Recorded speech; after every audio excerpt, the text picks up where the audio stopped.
Oi, gente, estou aqui para te convidar para assistir o Acta Animal lá no perfil do Acta no YouTube. Lá tem todas as nossas edições. E a gente vai mostrar aqui um pouquinho dos entrevistados maravilhosos e os assuntos que já passaram por aqui. Nosso cachorrinho. E talvez uma dica para gatinho também, mas vou convencer ele. Vamos vendo, vamos vendo.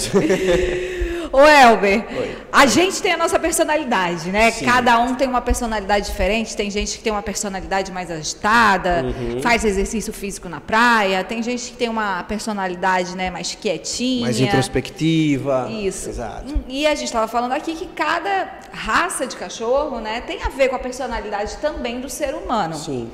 Então dá umas dicas aí, por exemplo, quais são os cachorros para quem tem uma personalidade mais agitada, que corre na praia, uma vida mais atlética? Ótimo, perfeito. Então, é importante a gente ter cães que se adaptem ao máximo à nossa vida. Então, por exemplo, eu gosto de correr na praia.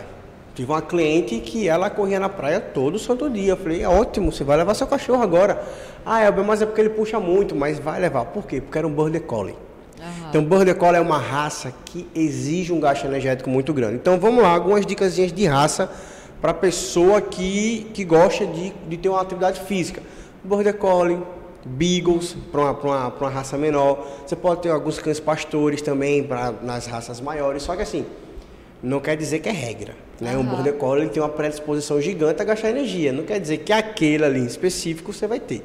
Tá? Elber, fala muito sobre cães de raça. E os cães sem raça definida, os caramelos, os vira-lata. É esse que a gente gosta. A identidade do brasileiro, do cachorro brasileiro é o caramelo. Esses cães a gente deve levar em consideração unicamente a individualidade dele, tá? Por quê? Porque ali é uma mistura de muita coisa com outra coisa. Não tem como a gente falar, meu cachorro, o tetravô dele foi um pastor alemão e já foi, filho, já foi. É um cão sem raça definida, que a gente chama de vira-lata. Não é uma expressão negativa. Eu cresci tendo vira-lata em casa, meu pai sempre falou isso, então eu aprendi dessa forma. Eu só tive vira-lata a minha vida toda. E é ótimo, é do mesmo jeito, minha gente, é do mesmo jeito. E aí o que acontece? Você vê esse indivíduo, se ele tem uma canela muito grande, se ele é magro. Se ele for magro e tiver uma canela muito grande, provavelmente é um cão de um gasto energético mais intenso, tá? E aí se ele for aqueles pequenininho, também pode ter um gasto energético. Todos eles precisam de gasto energético. Só que o cachorro maior vai precisar de um gasto energético maior e o cachorro menor um gasto energético menor. Então, Elba, uma pessoa que quer ter um cachorro de porte grande, mas que não tem muita atividade física, que até sai um pouquinho outro, mas não é de sair muito. O que você recomenda? Tem vários. Tem o próprio Bulldog inglês, que é o que eu tenho, que assim, eu tô ali sentado em casa, ele tá do meu lado, eu saio, vou sentar em outro canto, ele sai daquele canto e vai sentar lá. A vida dele é procurar lugar para sentar e deitar. Tá? Mas tem um gasto energético, todo dia a gente tem que sair com ele também. Mas é um cachorro mais calmo, porque eu sou mais calmo. Minha esposa é mais agitada, procura ter um cachorro mais agitado. Então, assim, veja qual que é a maior característica da sua personalidade. Você é uma pessoa de muito movimento ou de baixo movimento? Eu sou de muito movimento. Pega essas raças aqui ou esse porte. Eu sou uma pessoa de baixo movimento. Pega essas raças aqui ou esse porte. Lembrando que não é porque você tem uma baixa energia, né, um gasto energético, que o seu cachorro vai ter que ser assim. Ele ainda vai ter que gastar energia, só que um pouquinho menor. Tá? E é importante as pessoas saberem, né, que quando você adota um bichinho ou compra, você está aceitando, né, que ele é um bichinho. Então ele late, ele corre, né? Ele tem uma personalidade própria que a gente também tem que se adaptar a esse bichinho. Exato. Então, sim, bora continuar esse papo bom com a doutora Carla Loureiro. E ela também é especialista em neurologia. Mas vamos voltar para aquele assunto da recuperação lá do cãozinho que a senhora estava contando, que ele voltou a andar com essas terapias alternativas, né? É um tratamento, acredito, a longo prazo? Na verdade, esse caso específico, a gente atendeu ele há 3 semanas, né? Porque a neurologia, ela envolve essa consulta, onde a gente faz a avaliação dos nervos cranianos, né? Dos nervos periféricos, digamos assim. Então, a partir dessa avaliação, a gente pode ter um prognóstico melhor ou não. Se os reflexos estão presentes, existe a grande possibilidade desse animal responder aos medicamentos convencionais ou às terapias como acupuntura e fisioterapia. Ou, quando alguns reflexos não estão presentes, aí é um paciente que a gente tem que evoluir para exames de imagem, né, uma tomografia, uma ressonância ou um raio-x, já pode nos encaminhar se esse é um caso que vai responder ao tratamento ou não. Por isso que é bom sempre levar no especialista, porque ele sabe fazer, digamos, como a gente fala, né, a neurolocalização, onde o problema está localizado para se direcionar ao tratamento. Então, tivemos sucesso nesse caso, né, foi um paciente que estava com uma paraplegia, perdeu os movimentos das perninhas, e com o tratamento, né, com a acupuntura e físio, e com o tratamento medicamentoso, ele respondeu muito bem. Que maravilha! Então é sempre aliado, né, o tratamento tradicional com a terapia alternativa? Às vezes é necessário. Agora, existem as condições, né, dos colegas, porque, por exemplo, eu não trabalho com neurocirurgia, eu não faço cirurgia. Então, quando eu atendo um caso que é cirúrgico, a gente caminha para o colega cirurgião e esse animal retorna para a reabilitação. Aí, nesse momento, geralmente não se precisa de medicamento, porque a causa foi eliminada, digamos, uma hérnia de disco, uma extrusão de disco. Você retira aquilo ali da medula, que está comprimida a medula, e você consegue fazer o trabalho de reabilitação.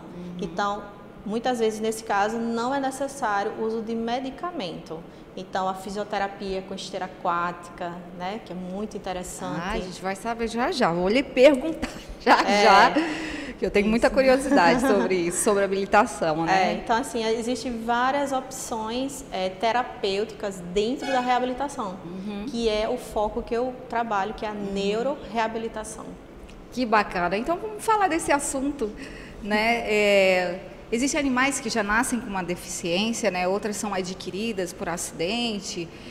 E também as pessoas, a gente sente que não estão preparadas para o envelhecimento dos cães, né? Sim. Que às vezes causa uma deficiência, né? Então, queria que a senhora falasse um pouquinho sobre isso, assim, como que os animais, né, também, como a gente estava falando antes aqui, que estão aptos a ser adotados, eles podem ter uma vida normal. Como que a senhora trabalha esses cãezinhos e gatinhos especiais? Eu fico muito feliz, né, de vocês abordarem esse assunto, porque nem sempre é 100%, nem sempre a gente vai conseguir fazer com que aquele animal se reabilite. Mas aquele animal que para de andar, ele pode ter uma vida normal. Ele vai brincar, ele vai interagir com a família. Agora, é claro que ele precisa de cuidados como, né, diferente de um paciente que anda. Você vai ter que ter cuidado com a urina, as fezes, com as escaras que podem se formar, né, porque ele fica se arrastando no chão. Então, é possível que as pessoas adotem. E eu tenho relatos de pessoas que têm animais que têm, né, uma deficiência locomotora, até uma deficiência neurológica, que ficam com sequelas, por exemplo, de uma doença que a gente pode prevenir com vacina, que é a sinomose. Sim. Os animais podem parar de andar e as pessoas cuidam desses animais. Eles podem ter uma vida de interação com a família, podem fazer suas caminhadas.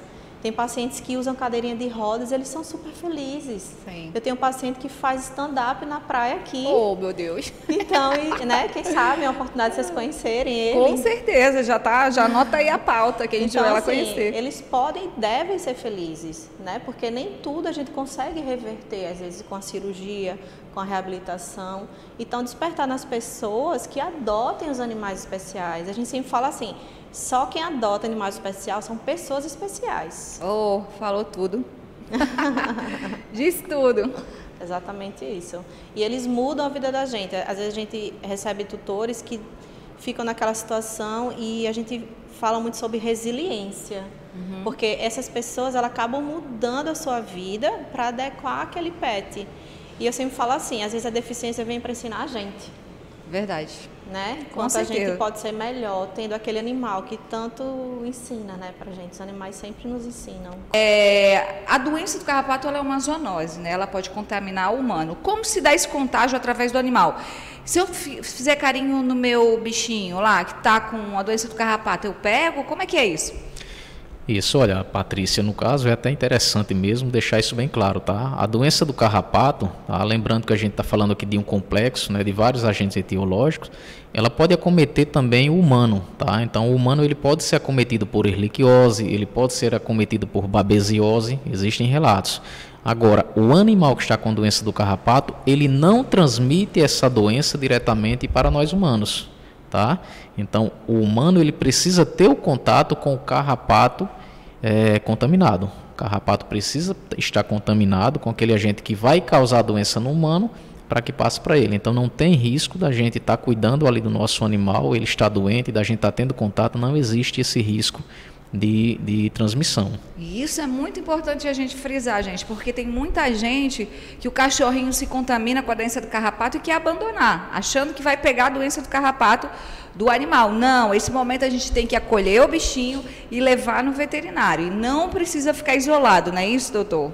Exatamente, exatamente. Precisa ter sempre o cuidado, né, para eliminar ali o vetor, para que esse vetor não pique esse animal e leve essa doença para outro animal, tá? Porque assim como nós não pegamos diretamente tendo contato com o animal doente, outros animais também não vão se infectar tendo contato direto com o animal doente, mas sim tendo contato com o danado do vetor, que é o carrapato. Exatamente. Então vamos falar agora sobre a relação, né, da febre maculosa, né, com a doença do carrapato, né? A gente teve aquele caso lá no interior de São Paulo, né, que inclusive morreram algumas pessoas que tiveram contato com esse carrapato, né? Então fala um pouquinho sobre essa relação. Isso, olha, Patrícia, a febre maculosa, tá? Então é uma doença causada por uma bactéria que também é veiculada, né? Tem o carrapato como vetor. Então muito está se fazendo essa relação, e inclusive se ela for feita de uma forma inadequada, quem vai sair sendo prejudicado aí são até os animais, os pets. O que é que acontece? A febre maculosa é uma doença provocada por uma bactéria também, tá? Do gênero Rickettsia, e tem ali o carrapato como vetor. Existe uma espécie de carrapato que ela é, vamos dizer assim, a principal responsável pela transmissão, por albergar ali o parasito, tá? E transmitir tanto para os humanos como também para os animais. O que acontece? Esse carrapato não é o carrapato do cão. Nesse caso, tá? Nos casos inclusive que foram reportados na TV, esse carrapato é aquele que é comum, por exemplo, nas capivaras, tá? É comum em equinos, é uma espécie diferente, tá? Chamado Amblyomma cagenense. No caso do carrapato do cão, o mais comum, o que transmite ali a doença do carrapato é outra espécie, tá? É o Rhipcephalus sanguíneos. Mas o que acontece? O próprio Ministério da Saúde sabe, né, em cartilhas inclusive divulga, que o mesmo carrapato do cão não sendo específico ali para fazer essa transmissão, pode acontecer também, tá? Tem essa possibilidade, não se tem casos relatados, mas sabe-se que tem essa possibilidade. E tem vacina, doutor? Tem vacina para a doença do carrapato? Como é que é isso? Infelizmente, por enquanto não. Tá? A melhor forma de prevenção, de fato, é fazendo o controle do vetor, é fazendo com que o seu animal fique livre do carrapato. E importante frisar, além do animal, o ambiente, Patrícia. O ambiente ele tem que estar livre também do vetor. E às vezes acontece do tutor fazer todo o trabalho ali no ambiente em que o animal fica, na casa dele, por exemplo, e o vizinho não tem um controle também. E aí esse carrapato acaba passando ali da casa do vizinho para a casa daquele tutor e contaminando ali o animal dele. Então tem que ficar de olho. E na rua também, né? Que às vezes tem mato na rua. Em casa você não tá com a grama baixinha, mas às vezes do lado de fora, né? Exatamente. E se observar, se você está passeando ali com seu pet, está verificando ali a presença de carrapatos na rua, isso aí é inclusive uma questão de saúde pública. Então notifica isso aí ao órgão competente do município, porque além da doença que o carrapato pode estar transmitindo ao animal, mas pode estar transmitindo também ao humano. Então é uma situação, um caso de saúde pública, precisa ser outras notificado. Doenças, né? Exatamente. Então tem prevenção? Qual é a melhor forma da gente prevenir? Cara, vou de novo essa pergunta da prevenção, tá? Eu olhei a pergunta de cima e fiz a de baixo. Tá? Vou daqui, tá? E doutor Flávio, qual é a melhor forma de prevenir a doença do carrapato? O combate ao vetor, o combate ao carrapato, tá? Então, infelizmente, não se tem vacina, certo? Então, a gente tem que evitar o máximo possível o contato do nosso pet com o carrapato. Como que nós fazemos isso? Fazendo o tratamento medicamentoso no animal e também tratando o ambiente, tá? Porque não será eficaz tratar apenas o animal se esse animal ele está incluso em um ambiente que tenha carrapato. Então, hoje, Patrícia, já se tem vários medicamentos, tá, efetivos para fazer esse tratamento aí. Agora, sempre procure, tá, um profissional para te dar essa orientação, porque o que a gente verifica muito, às vezes, são casos de animais sofrendo de intoxicação, né, ou alguns tutores acabam fazendo uso de medicação de forma errônea, sem orientação adequada, e acaba provocando, na verdade, um transtorno maior para o animal. Então, sim, eu já vi que tem medicações para prevenir a doença do carrapato, né? Tá lá assim, carrapatos, pulgas, e tem umas que são via oral e outras que passam na pele, né? isso. E eu estava lendo, numa das críticas que eu estava lendo a uma determinada medicação, estava dizendo que via oral não tem a eficácia que tem a colocada na pele. Isso é verdade? Não, Patrícia. Pelo contrário, geralmente até a forma farmacêutica que é mais utilizada é a via oral, tá? Então Olha. tem várias formas farmacêuticas, tá? Então tem no formato de comprimido, via oral, tá? Tem no formatozinho de pipeta, que é aquele que você aplica no dorso do animal, ali na regiãozinha do pescoço. Então, assim, geralmente o que vai estar relacionado à questão da efetividade ou não do medicamento, principalmente vai ser o princípio ativo. Tá? Principalmente o princípio ativo.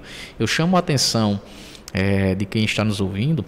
Geralmente vocês podem até ouvir falar que existe, olha, eu comprei uma vacina, né, em canto fulano, deram uma injeção no meu animal, que é uma injeção para evitar carrapato. Então não existe, tá? Não existe para pequenos animais vacina contra carrapato. A forma de prevenir tem os medicamentos, tá? Tem os medicamentos em várias formas farmacêuticas, comprimidos, tá? Na forma tópica, na formazinha de pipeta, tem coleiras também. Sim, isso tá? que eu ia perguntar, né? Mas Tem umas coleiras, e agora tem isso. umas bem bonitinhas.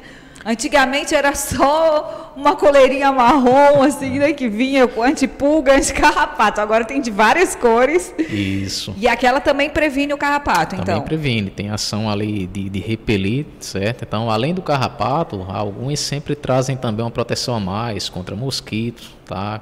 Contra pulgas. Então, esse é o formato ideal. Outra coisa, não espera que o animal ele venha ter ali um carrapato, venha ficar visível para você estar fazendo a manutenção desse tratamento, tá? Então, dependendo da forma de tratamento que você esteja fazendo ali, prevenção, melhor falando, tá? Mas cada medicamento que você utiliza, ele tem um tempo de ação. Então, às vezes é comum, tá? Pessoa fazer a utilização daquele medicamento que, vamos dizer aí, tem uma ação por 45 dias e voltar a fazer a repetição apenas quando vê o carrapato. Então, espera uma nova infestação para começar novamente. Então, o ideal é que respeite a orientação, tanto dada pelo veterinário quanto pelo o fabricante do medicamento. Né? Cães e gatos. Cães e gatos, animais de pequeno porte, exatamente, cães e gatos. Então a superintendência ela tem esse olhar para cães e gatos, que aí são animais que realmente vêm dentro da convivência do universo familiar, né? Dentro dessa perspectiva de integralidade, né? De garantia realmente dos direitos e da segurança como um todo. Então, quais são os desafios que essa superintendência enfrenta hoje, né, nessa luta pelo bem-estar animal? Assim, quais são os projetos que tem, os programas e também as dificuldades que pode vir enfrentar, né? Então, os desafios eles são inúmeros, né? Todo mundo sabe e acho que a gente teve um boom com a pandemia na perspectiva do bem-estar e da vida animal, né? Então, os animais, eles tanto passaram a conviver mais conosco, né? Do que propriamente a gente começou também o número de abandonos. Então, esses 2 últimos anos a gente começa a enxergar e a visualizar a dinâmica da vida animal de uma outra forma dentro das nossas relações, e isso, enquanto secretaria, enquanto superintendência, traz para nós um desafio, vamos dizer aí, triplicado, né? Ou seja, de trabalhar realmente numa questão de uma dinâmica de inserção social, a garantia do bem-estar desse animal.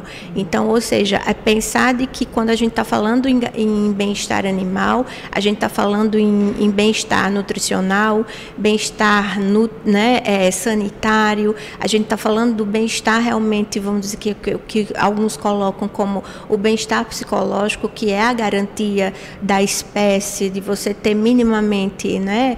Então, assim, os desafios são inúmeros, né? São bastante desafiadores, mas, ao mesmo tempo, são questões que a gente vem entendendo que elas estão caminhando mesmo dentro de um processo de inserção social e que não pode, não tem mais como tardar, né? Não tem mais como a gente deixar esse movimento para depois. E entendendo isso, a superintendência ela foi criada para poder dar realmente luz e suporte a políticas públicas, a dimensão mesmo, e basicamente a ter realmente um órgão, né, que aí uma das vertentes da superintendência é justamente de fazer esse acompanhamento, essa averiguação de se realmente está sendo aplicado, se realmente o bem-estar vem sendo colocado de fato em prática numa perspectiva a nível de Estado, vamos pensar assim. E o cenário é grande, né? Porque o cenário é grande, o Estado, né, dentro dessa dimensão, é tudo muito novo, né? Então, numa perspectiva, ou seja, a Lei 14.064, que é a última, que fala 2020. Justamente 2020, então é bem recente, então é algo que as pessoas ainda não têm uma noção de que, por exemplo, acho que vocês tiveram acesso a um caso, uma senhora que pegou um filhote, cortou o rabinho do filhote porque achava que era lindo, simplesmente ela achou que era bonito. E aí você vê que, por mais que a gente entenda que ali houve um crime, né? Houve um crime, houve um crime, um atentado àquele animal, mas a intenção e o intuito e até a conscientização mesmo da pessoa, ela passa fora completamente da ideia de que aquele animal teve sofrimento, de que aquilo que ela cometeu era algo que realmente não podia. Então, acho que o maior desafio, Patrícia, é pensar a causa animal e pensar o bem-estar animal, é educar ou nos educarmos para convivermos realmente nessa linha de respeito, de garantia realmente dos direitos. Então, acho que o grande desafio, ele passa realmente por essa conscientização coletiva, né? Então, é um pensamento, é uma ideia de conscientização coletiva, porque sozinhos, né, ou enquanto tutores individuais, eu acho que realmente a gente não chega muito longe, mas numa perspectiva de conscientização coletiva, sim, de educação coletiva. E quais são os programas que a superintendência tem voltado para essa educação, né, da sociedade, essa conscientização? Então, hoje nós atuamos num programa que nós chamamos Animais Assistidos, que é um programa em parceria com a Secretaria de Segurança Pública e a Universidade Federal de Alagoas, né? E o que é que ocorre? Hoje, através do Disque Denúncia 181, né, as pessoas acessam o Disque Denúncia e ali há já todo um trabalho por trás para receber essa denúncia, para identificar e para encaminhar, que aí são encaminhadas para a Delegacia de Crimes Ambientais, que é a delegacia especializada para tratar da causa animal. E aí nós acompanhamos, enquanto secretaria, nós damos o suporte veterinário. Então, na nossa equipe, nós temos 2 veterinários, né? 2 médicas veterinárias, na verdade, e elas acompanham essas denúncias, né? Ou essas atividades em parceria com a Polícia Civil para identificar se realmente naquele momento, naquela situação, naquela casa, né? Naquele local, ocorre de fato os maus tratos. E aí, uma vez identificado esses maus tratos, uma vez identificada mesmo essa atividade, a depender da situação, o animal então ele passa a ser, que aí vem que é a parceria com a universidade. Então, ele recebe todo o suporte clínico médico hoje da Universidade Federal de Alagoas, através do curso de Medicina Veterinária, do grupo de pesquisa do professor Pierre, que eu acho que em algum outro momento já foi colocado, Pierre Escodro. Então, tem toda essa parceria, tem todo esse movimento. Então, hoje é um dos braços, vamos dizer, um dos olhares que a gente vem tratando, é realmente filtrar o 181, né? As denúncias que vêm através da secretaria. Então, minha gente, aí, ó, muito importante, o canal de denúncia é o número 181. 181. A Secretaria de Segurança Pública, e esse é o caminho, é o canal. E, paralelo a isso, a gente vem trabalhando a divulgação, não é, desse canal, porque às vezes você fala, é interessante, às vezes você diz assim, o meu vizinho tem um gato e não tem tela. Então, o que é que eu faço? Né? Não quero abordar o meu vizinho diretamente, não quero. O 181 é o canal. Né? Então, pode ser... A gente vai continuar, Mônica, vou te interromper rapidinho, a gente vai continuar falando sobre isso, que esse assunto é muito bom. Mas a gente vai rapidinho para o intervalo e já volta.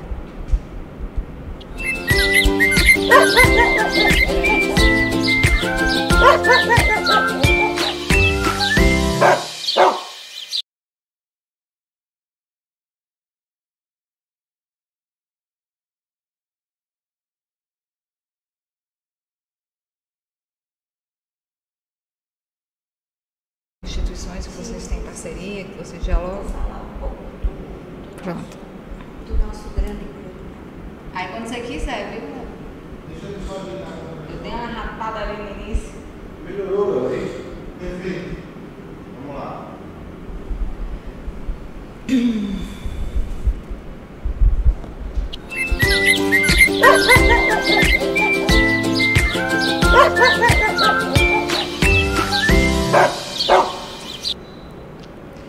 Voltamos aqui com Mônica Mello, superintendente estadual de Defesa e Proteção Animal, e vamos continuar essa entrevista e vamos continuar falando desse canal muito importante. A gente estava falando do 181 para denunciar quaisquer tipos de maltrato, não é isso? Isso. Como você estava falando com relação à tela, né? O meu vizinho tem um gato, não tem tela, é lógico que esse gato uma hora vai cair, né, Mônica? Exatamente. Então isso também faz parte. Isso também faz parte, que é todo um processo de conscientização, que é o que eu falava no início. A conscientização coletiva e o entendimento de que a responsabilidade é nossa, né, enquanto seres, e aí a gente precisa estar atento a todas essas questões, na garantia e na permanência do bem-estar desse animal em nossa residência.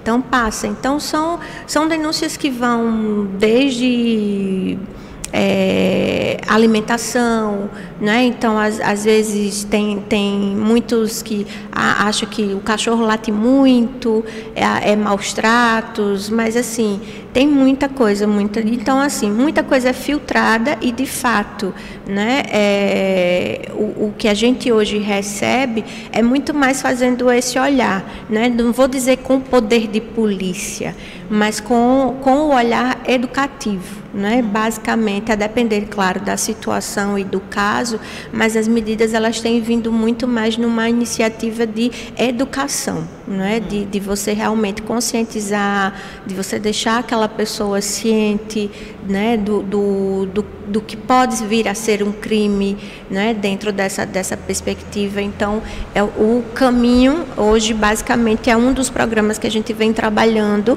forte, é esse, né? Então, com os animais assistidos, que são os animais atendidos e filtrados pelo Disque Denúncia da Secretaria de Segurança Pública. Então, mas ela faz contratação de profissionais, não é isso? Ela pode fazer contratação de profissionais, de empresas, para fazer, por exemplo, projetos, porque você tem que ter um profissional que tenha essa habilidade de fazer os projetos da ONG. Então, pode fazer contratação de profissionais, funcionários, motoristas, projetos, todos esses profissionais da área que atuam e que trabalham com ONG, pode ser remunerado, exceto os diretores e o que fazem parte da ONG. Por exemplo, eu não tenho remuneração, eu sou voluntária lá. O meu trabalho foi voluntariado, como o da contadora foi voluntariado. Ninguém cobrou um centavo. Que legal. Depois a gente vai deixar um contato aí para quem também quiser ser um voluntário, né? Isso é importante. Nós precisamos de muitos voluntários que ajudem a causa animal e ajudem lá o Abrigo São Cão. Legal. Então vamos voltar agora aqui um pouquinho para essa parte das leis, né? Até pouco tempo a gente tem uma lei de 2020, né? De maus tratos. Então quais são as leis hoje que amparam a causa animal? A lei que ampara hoje depois do advento da promulgação da lei de sanção, aqui a gente rege hoje em dia a causa animal. A gente tem um Código Civil que, junto com a lei, se faz presente nos processos das causas animais. Agora, você precisa entender, e a pessoa, a sociedade precisa entender, que não é só você pegar um cachorro, ver os maus tratos e fazer um BO. Não. O BO serve para registrar o problema. Mas você que quer, vamos dizer assim, que aquilo vá às vias ordinárias, tem que contratar um advogado. Porque só com BO não resolve. Ele vai fazer o BO de maus tratos, vai para a delegacia, o delegado poderá remeter para o órgão Ministério Público, para a Justiça, que fará ou não a denúncia dos maus tratos. Entendi. Então, a gente está amparado pelo Código Penal, isso, e pelo Código Civil. Código Civil, isso. As duas coisas. Legal. E para a lei sanção, né? E para a lei sanção. É a última que foi promulgada. 2020, 14.064 de 2020. Exatamente. Bacana. Então vamos voltar só um pouquinho para essa etapa aqui que eu acho interessante, né? Porque às vezes a gente está em casa e vê um vizinho que mantém um animal em cativeiro com maus tratos, não dá comida, ou preso, às vezes enforcado, como recentemente teve um caso de denúncia. Então eu vi isso, meu primeiro passo é ligar para a polícia. Ligar para a polícia ou ir diretamente lá fazer o BO com endereço completo, fotos registradas, certo, dos maus tratos, e vai lá, faz o BO. E aí o delegado vai tomar as providências, fazer a intimação da pessoa com o endereço e com o registro dos maus tratos, chama a pessoa para fazer as devidas explicações e apurações do que estava acontecendo. Daí sim é que começa a formular um processo de maus tratos. Entendi. Então, vamos voltar agora para a ONG, né? Vamos para a ONG, que é a muito ONG, interessante. que é a sua especialidade, você está lá dentro, né, do Lar São Cão, e acredito que deve ter, além dessa parte de constituir a ONG, deve ter muitas causas aí que a senhora atua, né? Então, quais são as causas que mais incidem, assim? O que a gente mais faz lá no abrigo, eu como advogada, é exatamente dar as explicações para as pessoas que são leigas. Por exemplo, me procuram muito para saber como é que atua o advogado, o que é que pode fazer para ajudar, como é que pode atuar, se existe isenção naquilo que ele vai doar, entendeu? Uma ONG regularizada pode dar essa isenção para empresas e pessoa física. Olha que legal. A partir do momento, a isenção fiscal. Por quê? No final do ano, você pode pegar as suas doações, a declaração da ONG regularizada, e você pode abater no seu imposto de renda. Olha que legal, minha gente, a gente vai continuar. continuar. Pessoa física, pode acontecer isso, pode fazer isso. Legal, eu quero que a senhora me dê toda essa dica, porque eu tenho o maior interesse nisso, mas a gente vai para o intervalo rapidinho e a gente já volta aqui com a doutora Mônica. Para parar.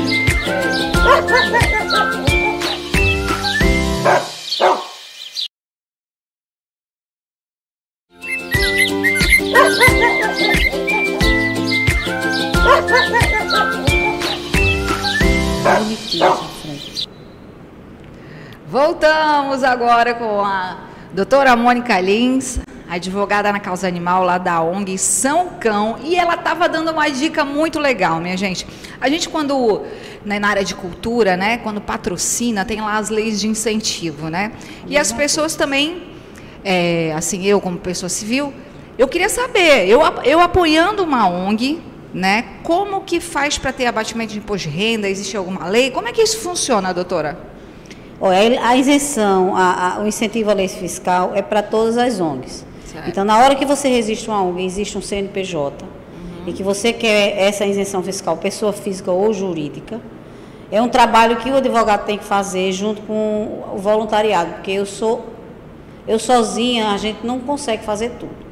É visitar as empresas para que essas doações se transformem em isenção fiscal. Então, para quem quiser fazer isso, é procurar a gente lá no meu telefone particular, e a gente procura saber quais são os valores que você quer para a isenção, o quanto é que você quer doar, e aí a gente vai para a contabilidade da empresa, que existe uma empresa, né? É uma instituição formada. Sim.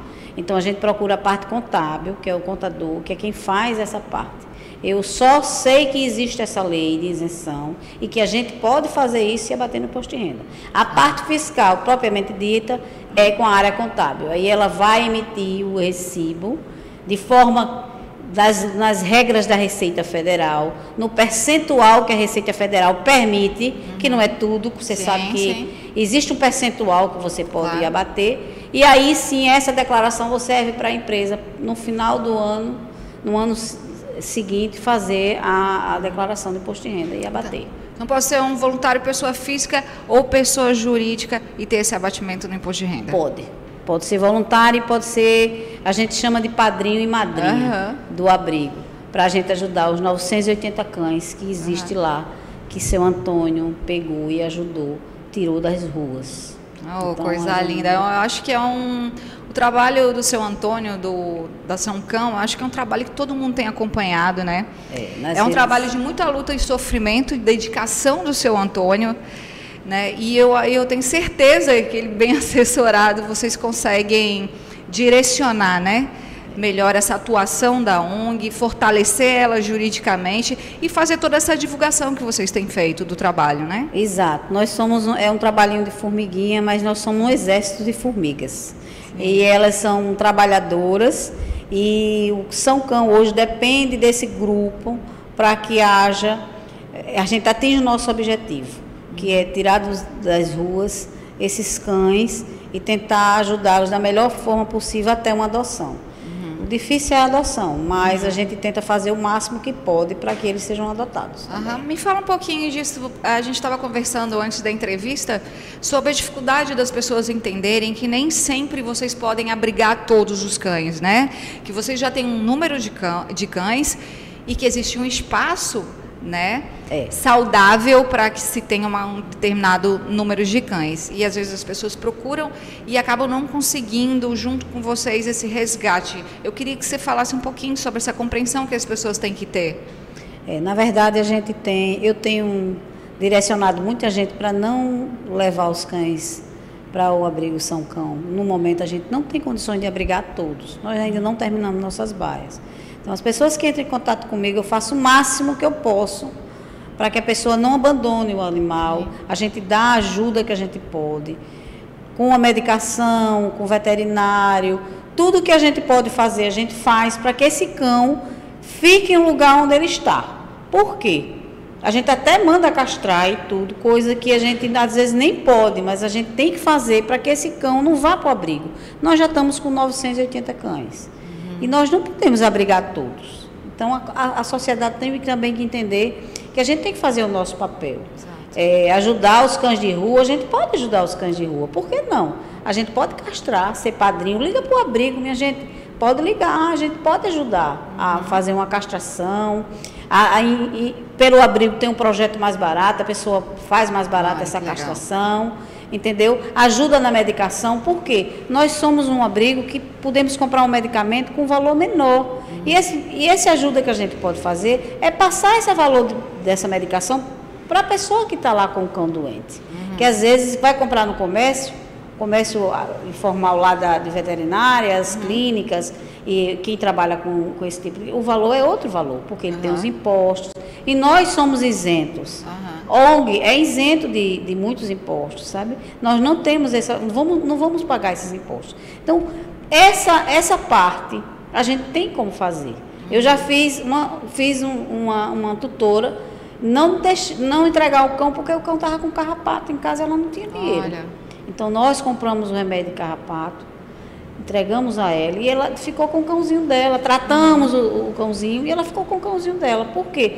Às vezes a pessoa não tem a mentalidade de dizer que o carrapato é uma doença curável. Isso é uma besteira. Sim. Você pode tratar o carrapato, a doença do carrapato, e ele fica bem. Às vezes falta conhecimento mesmo. Falta conhecimento, né? A pessoa é uma pessoa mais ignorante, que não lê, que não estuda, gosta do cão, mas não tem condições. Então a gente pede que o pessoal, antes de abandonar o cão, antes de qualquer coisa, tentar resolver o problema sem que abandone o bichinho. Aí muda de lugar, muda de espaço, abandona o cão no espaço anterior. A gente já teve casos assim, que a mulher foi para fora daqui da cidade, não quis levar o cão. Olha. A gente teve que botar lá no abrigo. É importante a gente saber que cão não é brinquedo, né? A gente tem que, quando a gente faz o planejamento da nossa vida com o cão, a gente tem que pensar neles. Eu tenho 8, Sim. tudo de resgate. E o último foi de São Antônio, que eu nem queria, mas fiquei porque eu tive pena dele, o Duque. Ele passaram por ele, pela pata dele 2 vezes para matar. Sim. E aí a gente teve que fazer uma operação ortopédica. O São Cão foi quem ajudou os padrinhos e as madrinhas. É. E ele está na minha casa até hoje. Sim, eu vejo muitos vídeos na internet de abandono de cães, né? Que é uma coisa que dá uma dor na gente, né? Porque eu imagino o sentimento daquele cão sendo abandonado, né? Fica 4, 5 anos, aí a família resolve ir embora da cidade e abandona um cachorro como se fosse um brinquedo, como se fosse uma coisa, qualquer. né? Tem um cão É lá. muito difícil de ver pra gente que ama os bichinhos, né? Tem um cão lá no São Antônio que ele vai morrer de depressão. Ele Olha. pegou agora, é um cão idoso. Ele já fez todos os exames que ele estava essa semana chorando. Ligou para mim quase chorando. Dona Mônica, eu vou perder. Não sei se o nome do cão, não sei qual o nome do cão, ele disse, mas agora eu não me recordo. Ele vai morrer de depressão, porque os donos abandonaram, ele já é idoso. Sim. E não aguentou. Tá lá, tá morrendo, ele não come, ele não bebe, não se levanta mais. Imagina, eu viajo a minha gatinha a Tóquio, que foi a primeira que eu adotei, ela fica 2 dias sem comer. Se eu fico 2 dias na rua, ela fica 2 dias sem comer. Pois é, então o pessoal tem que ter Imagina. essa consciência, entendeu? Sim. A ONG é um meio de que esses cães abandonados de extrema necessidade de rua, que esteja doente, que esteja, por exemplo, o que o trem passou por cima, arrancou a pata e deixou lá.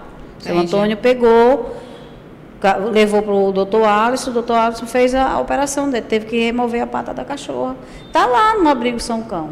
Se não fosse o seu Antônio, ela ia morrer na rua.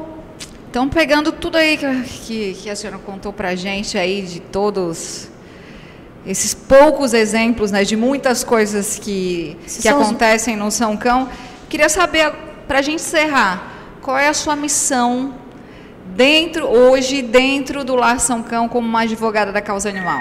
Organizar a instituição para que ela possa receber os projetos na área federal, estadual e municipal.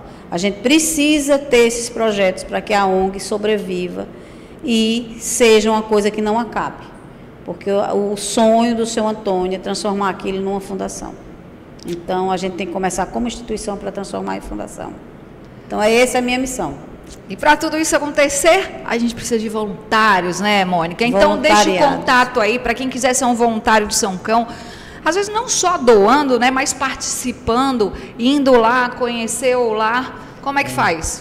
Vocês podem entrar pelo Instagram, @Abrigo São Cão, ou pode ligar para o telefone 99613-9970, que a gente inclui vocês como voluntário. A gente tem um grupo de voluntários. Então, a gente pode incluir vocês como voluntário para tudo. A gente precisa de voluntário para tudo. Então, é importante isso no abrigo. Muito importante. A presença de vocês. Voluntário só para fazer carinho, né, dona Mônica? Passear com os cachorros, minha gente. Os bichinhos ficam lá, não tem ninguém que dê carinho. São 980 cães. Tem cães de todas as raças lá. Então, os bichinhos não passeiam, não tem quem vá passear, nem tem que vá dar um banho. Quer dizer, não é uma coisa difícil. Vou pegar lá um filhote para passear. Eu fazia isso quando ele era aqui. E quando ele lá, eu trago para Maceió para fazer isso aqui em Maceió. Então, minha gente, estamos convocados. Muito obrigada, doutora Mônica. Espero que a senhora venha muito aqui.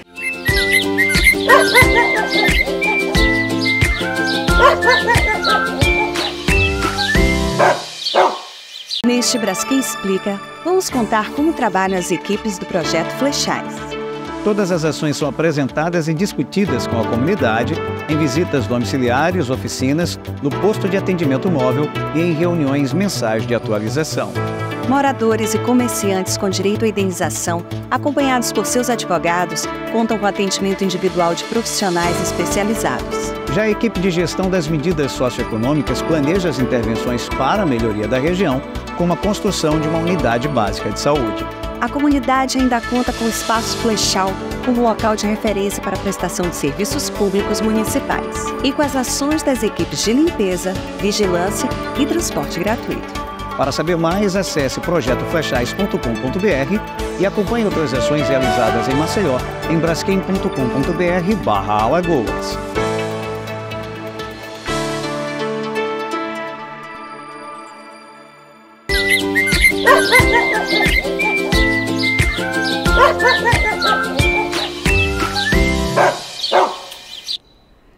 Estamos de volta com o Dr. Wagner Porto.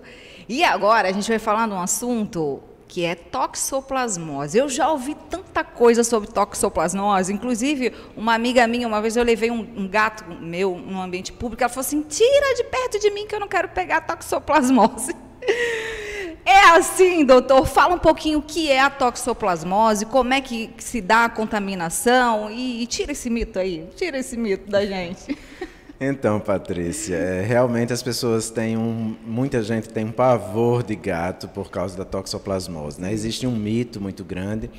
Na verdade, o gato e outros felídeos, né, silvestres, eles são importantes no ciclo do parasito, porque eles são os hospedeiros definitivos. Mas não é com contato direto com esses animais que a gente se infecta com toxoplasma. É um parasito que é eliminado através das fezes desses animais, então a gente pode se infectar em contato com as fezes dos animais. Então, se a gente tem bons hábitos de higiene, a gente consegue controlar ou prevenir essa possível infecção. Mas é muito mais fácil, inclusive, ou muito mais comum, né, a infecção humana através da alimentação, através de alimentos contaminados com as formas de vida do parasito, que podem estar em vegetais mal lavados, mal higienizados, que são consumidos crus, ou mesmo carnes mal passadas ou cruas, né, que algumas pessoas têm o hábito ou preferem comer as carnes mal passadas. Então, esse risco é muito maior do que o contato direto com o gato, que não seria uma forma importante de transmissão, porque é através das fezes desse animal. Sim. E como é que o gato se contamina?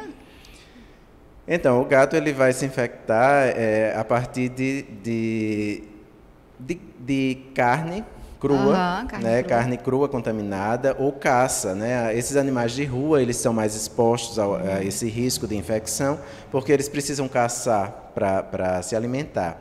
E como o toxoplasma é um parasito que ele infecta muitos animais, né? Vários animais de sangue quente, não um rato, um passarinho, enfim, qualquer animal de sangue quente ele pode estar infectado. Então, o gato que tem esse hábito de caça, ele pode se alimentar desses animais infectados e assim ele se infecta, desenvolvendo aí a doença e passando um pequeno período da vida dele eliminando através das fezes. Normalmente ele passa 3 a 4 semanas eliminando através das fezes, depois ele se recupera e fica sadio, né? Então, mais uma coisa para a gente pensar que o gato ele não é todo gato que está infectado e ele não passa a vida inteira eliminando o parasito. É um período muito curto da sua vida que ele elimina e é apenas através das fezes. Então, se a gente mantém bons hábitos de higiene, a gente consegue controlar e prevenir a doença. Entendi. E tem como eu perceber que meu gatinho está contaminado? Tem?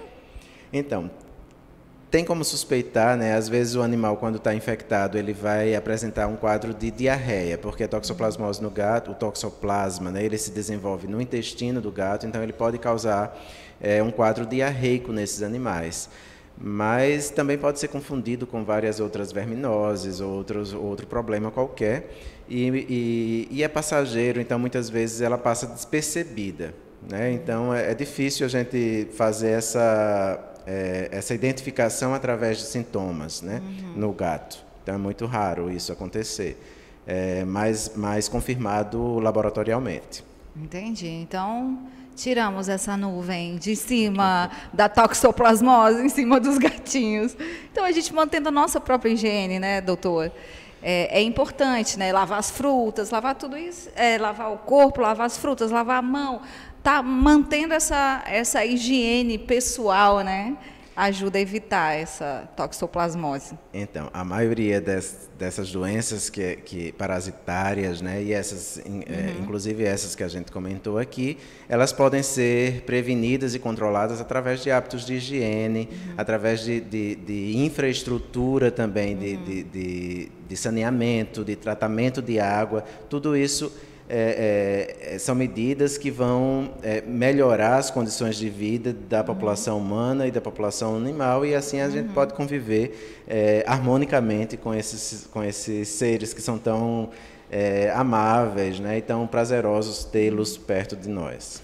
A gente falou de duas doenças, aí acho que são as principais, né, que pelo que eu vi, assim, que as pessoas têm dúvida, né, a leishmaniose e a toxoplasmose. Agora, existe alguma outra doença que a gente tem que se preocupar, que é muito incidente em pets?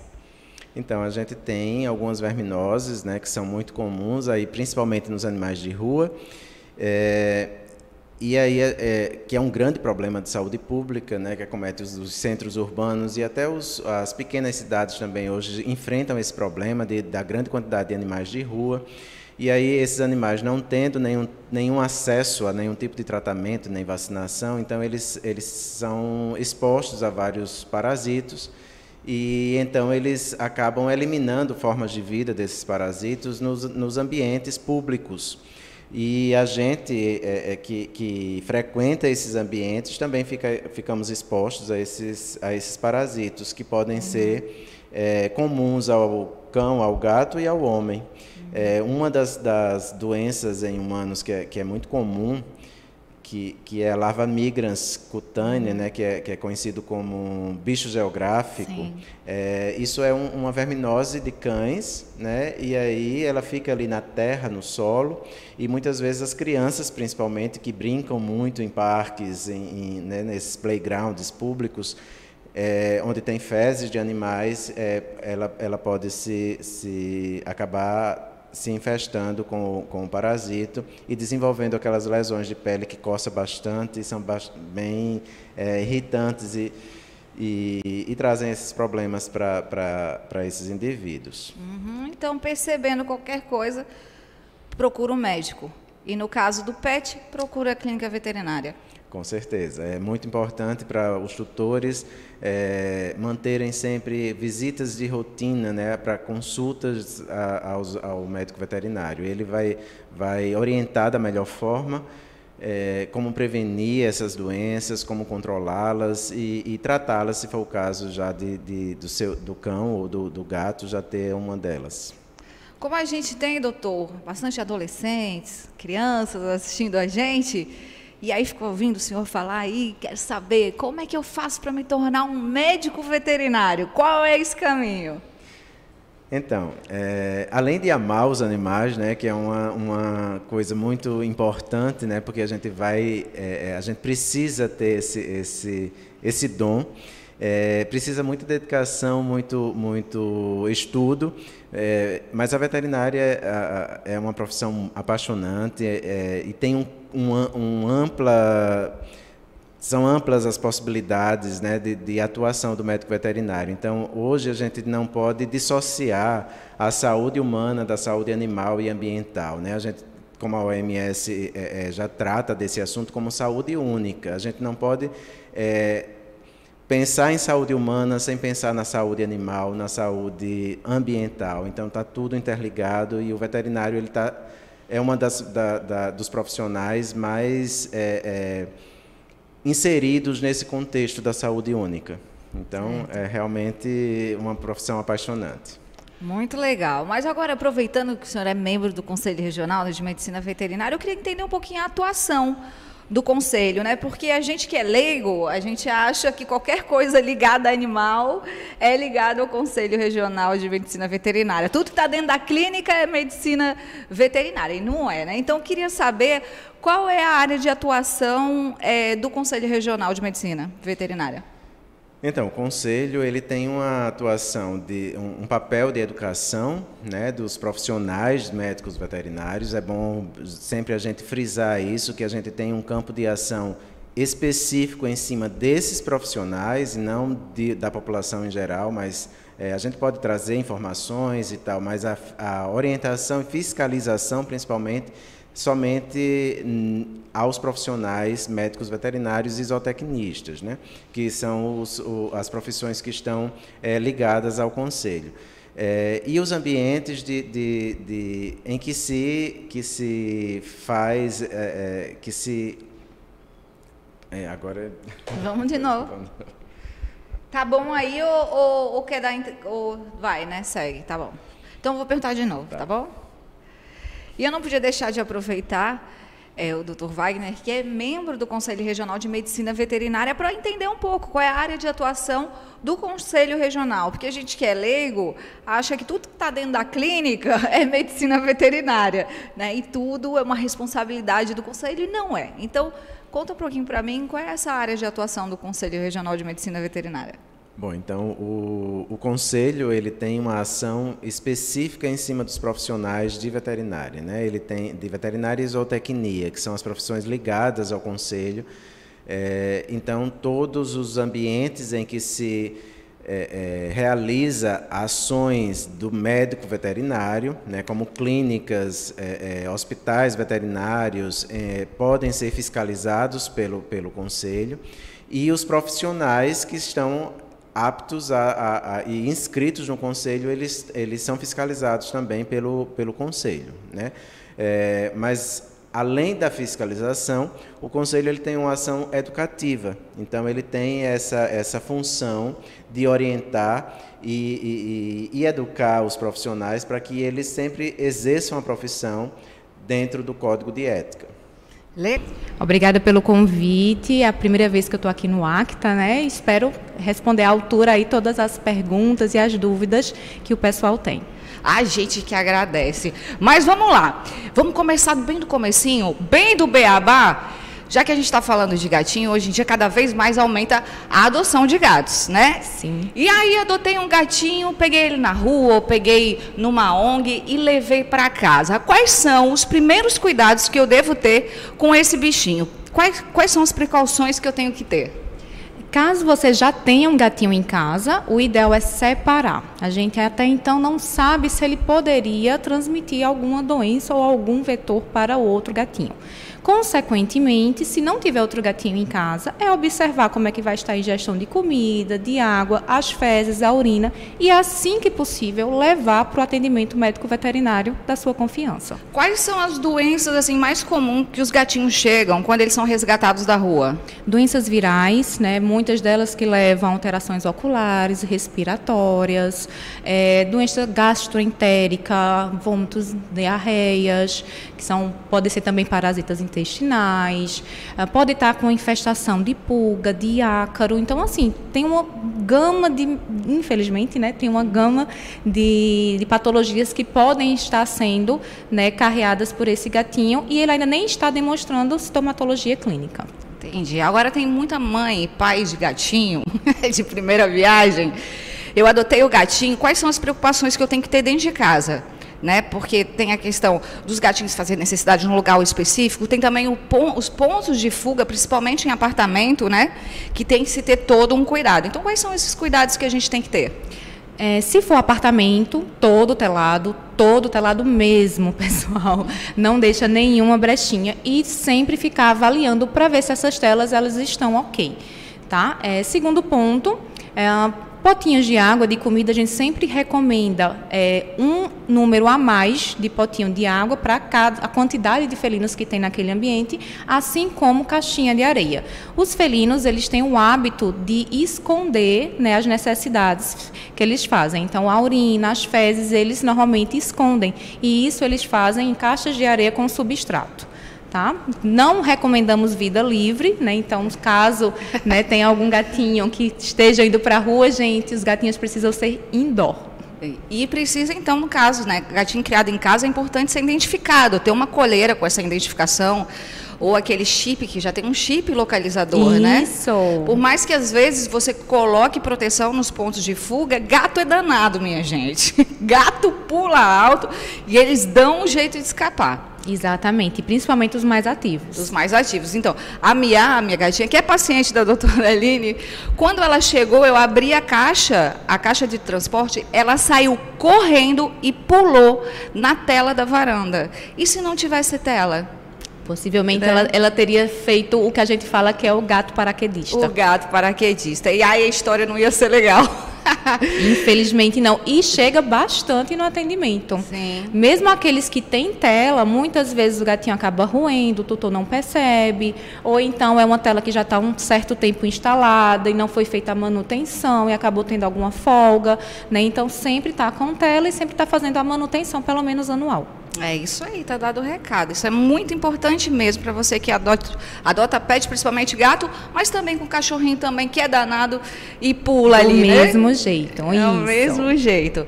E quando eu levo o gatinho para casa, qual é o tempo de adaptação, né? Porque alguns que viviam na rua, eles fazem as necessidades em qualquer lugar, estranham o local.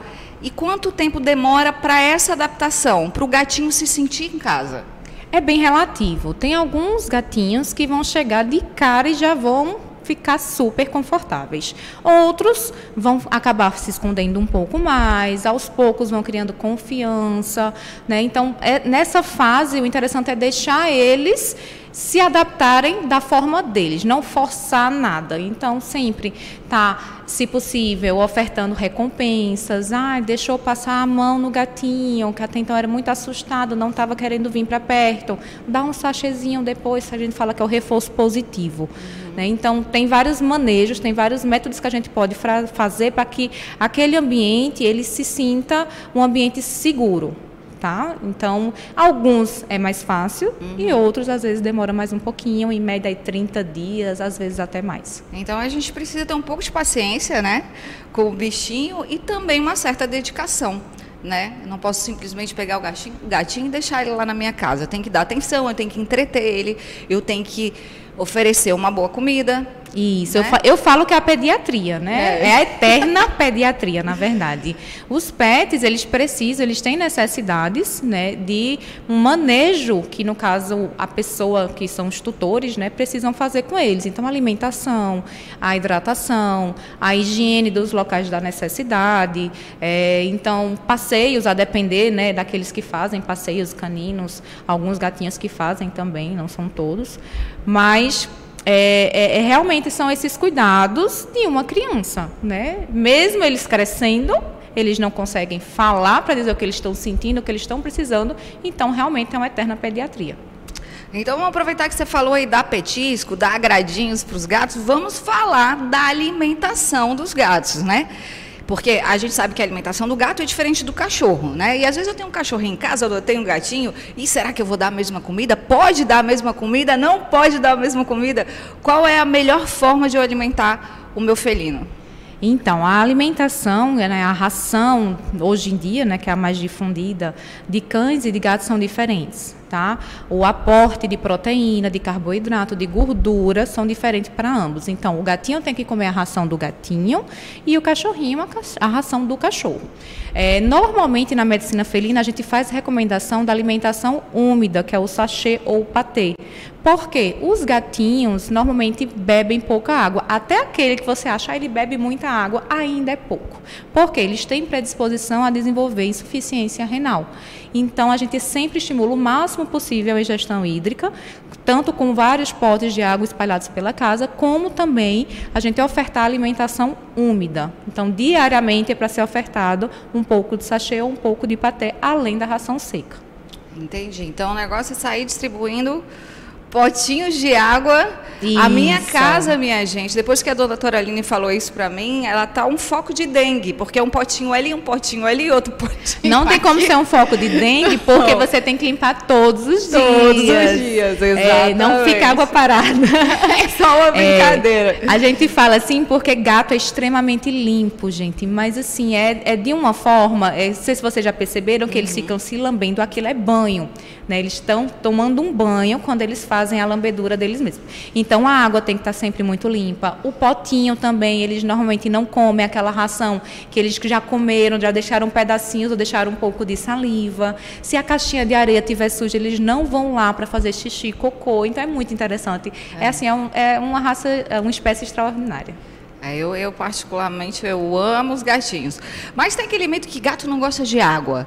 Gato precisa tomar banho, não precisa tomar banho. Já vi que parece que não precisa, né? Ele mesmo se dá o banho. Essa história do banho aí é bem um tabu, né? Gente, gato não precisa tomar banho. Tanto é que alguns problemas dermatológicos para felino a gente sempre preconiza fazer ou tópico ou então oral, porque normalmente o banho estressa bastante e acaba diminuindo, né, a imunidade do paciente, e ao invés de estar ajudando no tratamento, a gente está piorando. Tá? Às vezes, um gatinho que ele é muito peludo, está com nozinho, aí a gente vê para marcar no pet, para fazer a retirada daqueles nós, talvez fazer uma tosse higiênica, que é tirar os pelinhos da região ali, vulva, ânus, embaixo da patinha, para você conseguir manter ele higienizado mais tempo. Mas realmente o banho necessariamente não tem necessidade. Mesmo porque eles tomam banho todo dia, né? Toda hora. Lá em casa é assim, um dorme e se lambe. Dorme, come e se lambe. Exatamente. Se você pegar nele, daqui a pouco ele está se lambendo para tirar o seu cheirinho. Você sujou ele, né? Ele agora vai se limpar. Suja. Isso, exatamente. Humana, você me sujou, né? Você basicamente é isso. Exatamente.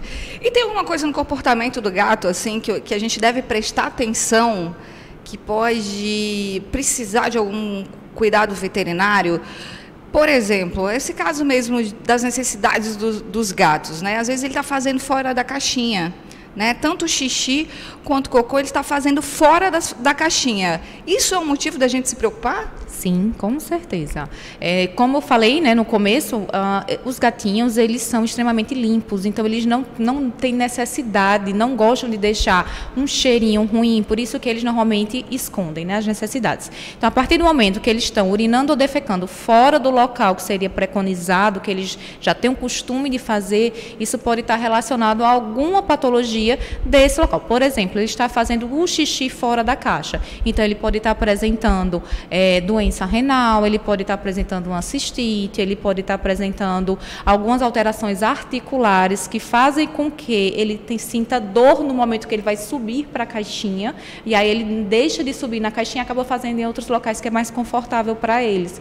Então, realmente, só o médico veterinário vai conseguir identificar o porquê, mas não é normal. E tem a questão também dos gatinhos machos, né? Aqueles que ainda não são castrados, às vezes começam a marcar território, então eles estão fazendo xixi em locais errados, né? Que você considera errado na casa, porque eles estão marcando. Então, normalmente, a gente tem a recomendação da castração. Pronto, era esse assunto que eu queria entrar, porque a castração é uma coisa muito importante ser feita. Desde que eu adotei meu primeiro bichinho, sempre me falaram isso, né? Da importância da castração, não só para ela proliferação, mas também por questões de saúde. Então, isso. Quais são as doenças que a castração ajuda a evitar? Nas fêmeas, evita ovário policístico, infecção de útero, que é bem comum, infelizmente, principalmente depois do cio. Tá? Alterações uterinas, como cistos, neoplasias. E quando a gente faz a castração das fêmeas, tanto canino como felino, por volta aí do primeiro cio, segundo cio, a gente diminui a predisposição delas desenvolverem câncer de mama futuramente. Tá? Em relação aos machinhos, a gente tem as alterações testiculares, penianas e prostáticas, que a gente também reduz a incidência de patologia, tanto de cistos prostáticos, neoplasia testicular ou prostática. Então, tem várias patologias que a gente está evitando com a castração. Certo. E qual é a idade assim, que eu já posso castrar o meu bichinho? Tem diferença entre fêmea e macho, o tempo de castração? Como é que é? Antigamente, se tinha o costume de castrar os machinhos, né, pelo menos a partir de 1 ano. Hoje em dia, a gente já tem estudos que relatam que a gente já pode fazer essa castração antes, caso ele tenha algum risco, como porventura ele está querendo fugir de casa, ele está marcando o território, está incomodando, né? Eu tenho outra fêmea em casa, ele está tentando cruzar com ela, então a gente já tem como castrar antes. Porque se tinha a ideia de castrações antes de 1 ano de idade nos machinhos, tinha predisposição a desenvolver doença do trato urinário inferior, que hoje em dia esse pensamento já caiu por terra. tá? Então, a gente normalmente espera aí por volta dos 6 meses, 1 ano para fazer a castração, mas a partir disso a gente já está fazendo. Fêmea, normalmente a gente castra antes do primeiro cio ou entre o primeiro e o segundo. Já passou do terceiro cio, né, a chance de desenvolver câncer de mama já vai estar instalada, mas mesmo assim as outras patologias ainda podem se desenvolver. Então, a gente também recomenda realizar a castração mesmo após o terceiro cio da fêmea. Chegou a hora do seu coração ficar quentinho, porque é a hora do nosso mural de adoções.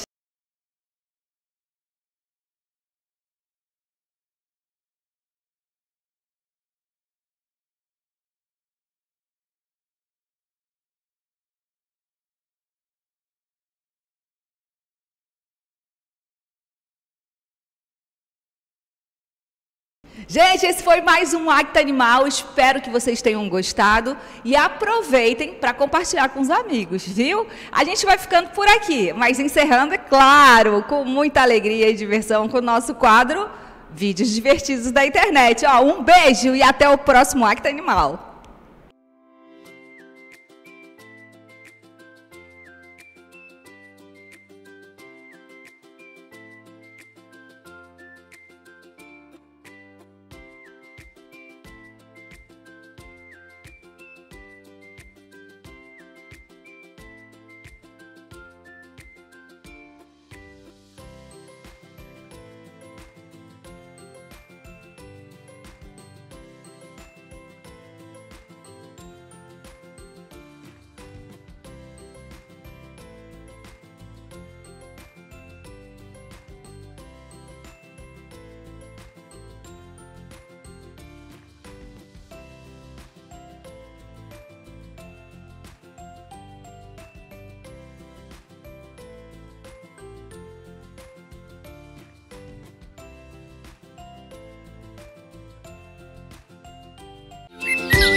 Ha ha ha ha!